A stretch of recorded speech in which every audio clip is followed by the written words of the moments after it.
মনের ভিতরে হাজারো প্রকার কুকল্পনা হইলে ওইটা আল্লাহ পাক ফেরেশতাদেরকে দিলে লেখায় না।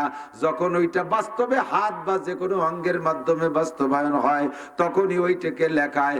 আর কথাটা যখন জবান দিয়ে বের হয় তারপরে লেখায়। মনের মধ্যে ঘন্টার পর ঘন্টা কুকল্পনা করতেছেন, এইটা বলবো ওইটা বলবো সেইটা বলবো, যতক্ষণ না বলবেন আল্লাহ পাক লেখেন, লিখতে নিষেধ করেন, লেখে না। যখনই বলা হয় তখন লেখা হয়। আপনারা স্বীকার করেছেন 4টি প্রশ্নের জবাব দিতে হবে। তার ভিতরে 1 নম্বরে আন উমরিহি ফিমা আফনা।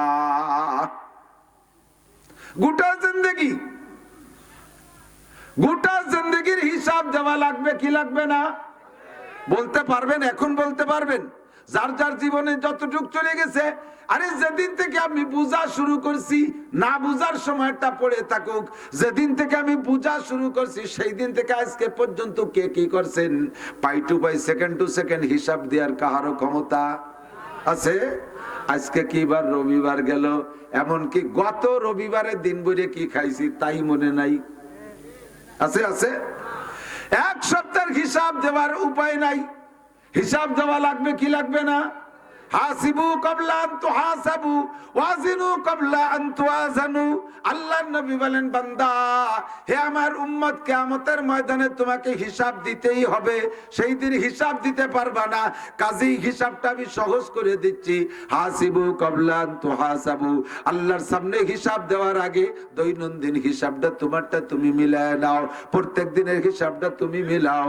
সাহাবায়ে কিরাম জিজ্ঞেস করলেন, মাতা হাসাবু হাসিবু ইয়া রাসূলুল্লাহ, হুজুর দৈনন্দিন হিসাব কখন কিভাবে করব? হুজুর শিখাই দিলেন, ইজা আবাইতুম ইলা ফিরাশিকুম বাদাল ইশা, ইশার নামাজ পড়ে যখন বিছানায় খানাকে যে তোমরা শুইবা, ওই বিছানায় শুয়ে প্রত্যেক দিনের হিসাবটা প্রত্যেক দিন করো। ঘুম থেকে উঠা বিছানায় আসা পর্যন্ত, বিছানা থেকে উঠে বিছানায় আসা পর্যন্ত 15, 16, 18 ঘন্টা যে যেটুকু আমরা সময় লাগাইছি দিন বইরা, এই সময়টুকের হিসাব লাগাই। আরে ঘুম থেকে উঠে আমি এ পর্যন্ত কি করেছি? ফজরের নামাজ পড়ছি কিনা, জোহরের নামাজ পড়ছি কিনা, আসরের নামাজ পড়ছি কিনা, মাগরিবের সামনে যে একটা চেক পোস্ট আছে, আল্লাহর সামনে চেক পোস্ট আছে, ওই চেক পোস্ট অতিক্রম করে যাওয়াই লাগবে, নইলে জান্নাতে যাইতে পারবেন না। ওই চেক পোস্ট অতিক্রম করে যাওয়ার জন্য ওই জায়গা আমাকে আপনাকে 4টে প্রশ্ন, একটু মুখে বলেন কয়টা? আমি মস্ক এজন্য করাই যাতে কিয়ামতের ময়দানে অস্বীকার করতে না পারেন যেই কথাগুলো কোনোদিন উলামায়ে কেরামের কাছ থেকে শুনি নাই।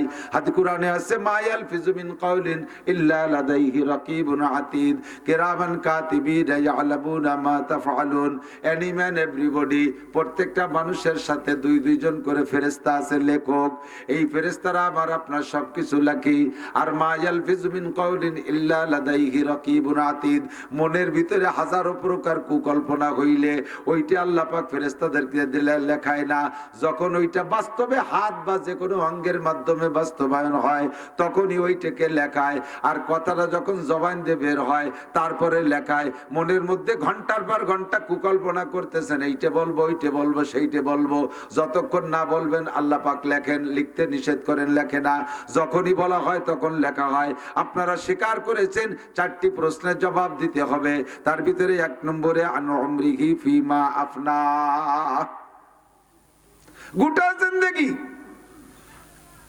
গোটা জিন্দেগির হিসাব দেওয়া লাগবে কি লাগবে না? বলতে পারবেন? এখন বলতে পারবেন? যার যার জীবনে যতটুক চলে গেছে, আরে যেদিন থেকে আমি বুঝা শুরু করছি, না বুঝার সময়টা পড়ে থাকুক, যেদিন থেকে আমি বুঝা শুরু করছি সেই দিন থেকে আজকে পর্যন্ত কে কি করছেন, পাই টু পাই, সেকেন্ড টু সেকেন্ড হিসাব দেওয়ার কাহারও ক্ষমতা আছে? আজকে কি বার? রবিবার গেল, এমনকি গত রবিবারের দিন বলে কি খাইছি তাই মনে নাই। আছে আছে? 1 সপ্তাহের হিসাব দেওয়ার উপায় নাই। হিসাব দেওয়া লাগবে কি লাগবে না? হাসিবু ক্বাবলা আন তুহাসাবু ওয়াজিনু ক্বাবলা আন তুওয়াজানু। আল্লাহর নবী বলেন, বান্দা হে আমার উম্মত, কিয়ামতের ময়দানে তোমাকে হিসাব দিতেই হবে। সেই দিন হিসাব দিতে পারবা না, কাজেই হিসাবটা আমি সহজ করে দিচ্ছি। হাসিবু ক্বাবলা আন তুহাসাবু, আল্লাহর সামনে হিসাব দেওয়ার আগে দৈনন্দিন হিসাবটা তোমারটা তুমি মিলায় নাও, প্রত্যেক দিনের হিসাবটা তুমি মিলাও। সাহাবায়ে কিরাম জিজ্ঞেস করলেন, মাতা হাসাবু হাসিবু ইয়া রাসূলুল্লাহ, হুজুর হুজুর দৈনন্দিন হিসাব কখন কিভাবে করব। হুজুর শিখাই দিলেন ইজা আবাইতুম ইলা ফিরাশিকুম বাদাল ইশা, ইশার নামাজ পড়ে যখন বিছানায় খানাকে যে তোমরা শুইবা, ওই বিছানায় শুয়ে প্রত্যেক দিনের হিসাবটা প্রত্যেক দিন করো। ঘুম থেকে উঠা বিছানায় আসা পর্যন্ত, বিছানা থেকে উঠে বিছানায় আসা পর্যন্ত 15, 16, 18 ঘন্টা যে যেটুকু আমরা সময় লাগাইছি দিন বইরা, এই সময়টুকের হিসাব লাগাই। আরে ঘুম থেকে উঠে আমি এ পর্যন্ত কি করেছি, ফজরের নামাজ পড়ছি কিনা, জোহরের নামাজ পড়ছি কিনা, আসরের নামাজ পড়ছি কিনা, মাগরিবের নামাজ কিভাবে পড়লাম, ঈশার নামাজ কিভাবে পড়লাম, সকালে নাস্তা কোথায় খাইলাম, চার দোকানে যে কি বললাম, কার সাথে কি করলাম, দৈনন্দিনের হিসাব যদি ডেলিটা ডেলি মিলাই, এইটা মিলানো সম্ভব। যদি তোমার এই হিসাবের ভিতরে, আমার দিক তাকান, যদি তোমার হিসাবের ভিতরে 10টা 20টা গুনাহ ধরা পড়ে, ওই জায়গায় ডান কাতে শুইয়া হাতটারে গালের নিচে দিয়া, ডান কাতে শুইয়া হাতটারে গালের নিচে দিয়া, মুখের নিচে দিয়া, ডান কাতে শুইবেন, পারলে উত্তর শীতেনে শোবেন। আবার এলাকায় প্রসিদ্ধ আছে কয় উত্তর শীতেনে বাইসে থাকতে সুতি নাই। উত্তর শীতেনে শোয়া মানে মরা, ওভাবে চুষ নিয়া।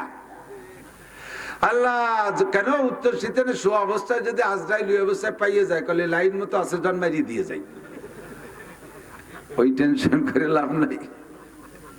উত্তর শীতেনে আপনি শুইবেন, আমার বডির দিকে তাকান, আমি যেভাবে বসা আছি না, এইভাবে যদি আপনার বডিটা ভাঁজ থাকে, এইভাবে ডাইন কাতে শুইলে আপনার বডির মধ্যে মোহাম্মদ শব্দ লেখা হইয়া যায়।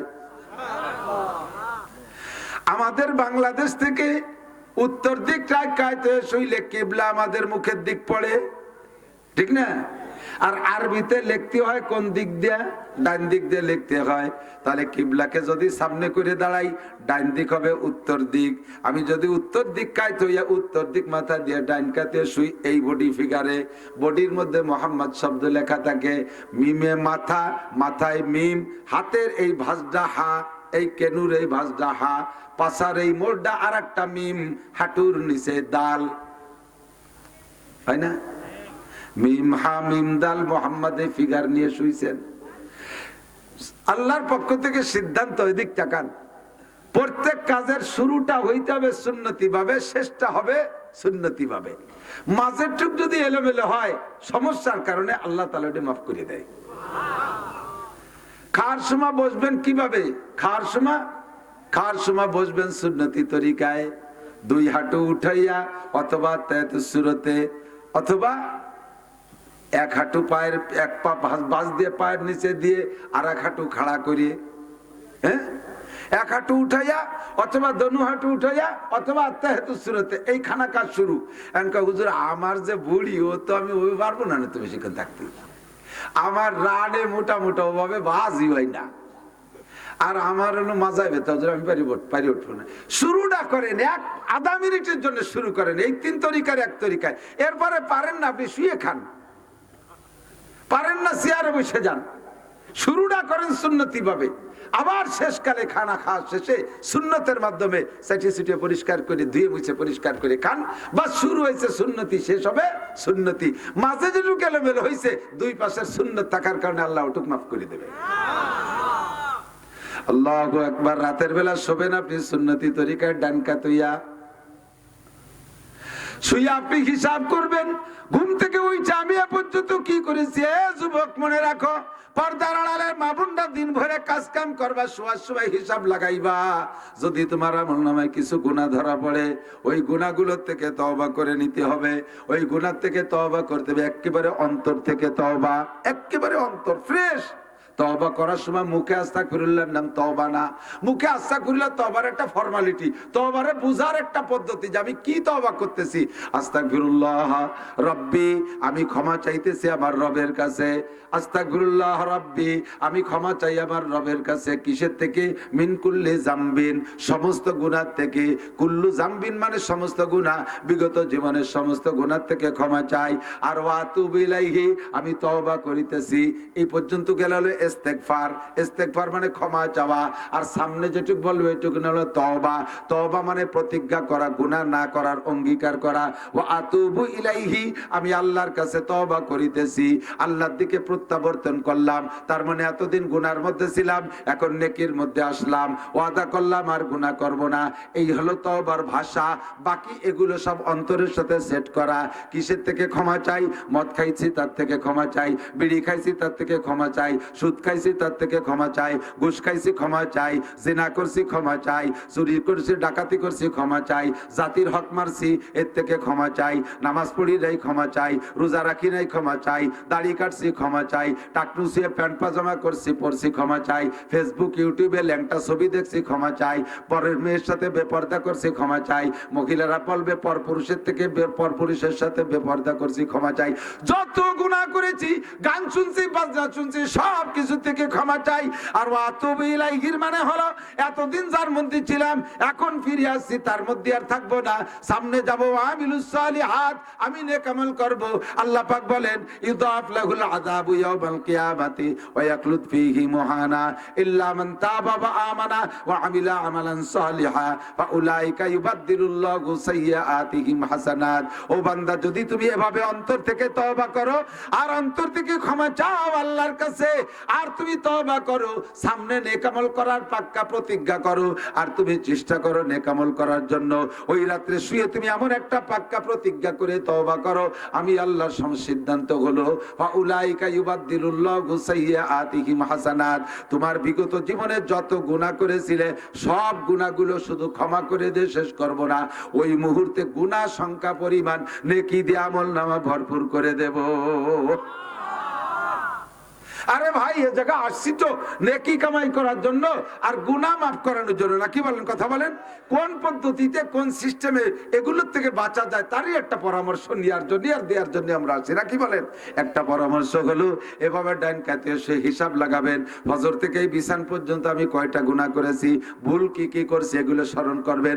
একদিনেরটা একদিন হিসাব করলে পেয়ে যাবেন, এক সপ্তাহটা হিসাব করলে হিসাব করতে পারবেন না। কাজেই দিনের দিনটা হিসাব আল্লাহর নবী শিখাই দিয়েছেন। ডান কাতে শোবেন সুন্নতি বডি নিয়া, সুন্নতি বডি নিয়া। আর ওই জায়গা দোয়াটা পড়বেন কি, তওবার পরে দোয়া পড়বেন কি, আল্লাহুম্মা বিসমিকা আমুতু, বলেন বলেন, আল্লাহুম্মা বিসমিকা আমুতু ওয়া আহইয়া। কি বলছেন জানেন? তরজমা জানেন? আল্লাহ তোমার নামে মরি, তোমার নামে বাঁচি। এই যে ঘুমাইতেছি মানে তোমার নামে মরিতেছি। ঘুম হলো মরণের সাদৃশ্য, মরণের নমুনা। মানুষ মারা গেলে যেমন জগতের কিচ্ছু টের পায় না, যাদের ভালো কড়া ঘুম আছে গভীর ঘুমে নিমজ্জিত হইয়া যায়, অনেকটা এক বিছানের থেকে আর এক বিছানে সরাইতে হয়, তাও টের পায় না কোন জায়গা নেছে, কথা কন্টি কিরিং না। এরকম ঘুমটা হলো মরণের সাদৃশ্য। আমার আপনার প্রত্যেকেরই জানা আছে, দুই চারটে কিচ্ছা সবাই জানি। আমাদের আপনদের ভিতরে অনেক এমন আছে, ওই যে রাত্রে সন্ধ্যাকালে ঘুমাইছে, সন্ধ্যা রাত্রে আর দুনিয়ায় সজাগ হয় নাই, ওই ঘুমের মধ্যে তার মরণ হয়ে গেছে। এমন অ্যাক্সিডেন্ট শুনছেন কি শোনেন নাই? দুই চারটা। আমিও আল্লাহর কাছে মরণের অঙ্গীকার করে ঘুমাইতেছি, আমার এই ঘুমটা চির ঘুম হয়ে যেতে পারে। কাজে আমার এটা জীবনের শেষ ঘুম হলে আমার তওবাটা কেমন করা দরকার, আমার তওবাটা কেমন করা দরকার। যেই লোকটারে ফাঁসি দেওয়ার ফাঁসির হুকুম হয়ে গেছে, আর মাত্র 1 ঘন্টা পরে তারে ফাঁসিতে ঝুলানো হবে, ওই লোকটাকে 2 রাকাত নামাজ পড়ার সুযোগ দেওয়া হয়। যদি মুসলমান হয় 2 রাকাত নামাজ পড়ার সুযোগ দেওয়া হয়। ওযু বানাইয়া 2 রাকাত নামাজ পড়িয়া ওই জায়গায় সে তওবা করে, ওই সমাজে সে তওবা করে। বলেন তো তওবাটা কেমন তওবা করে?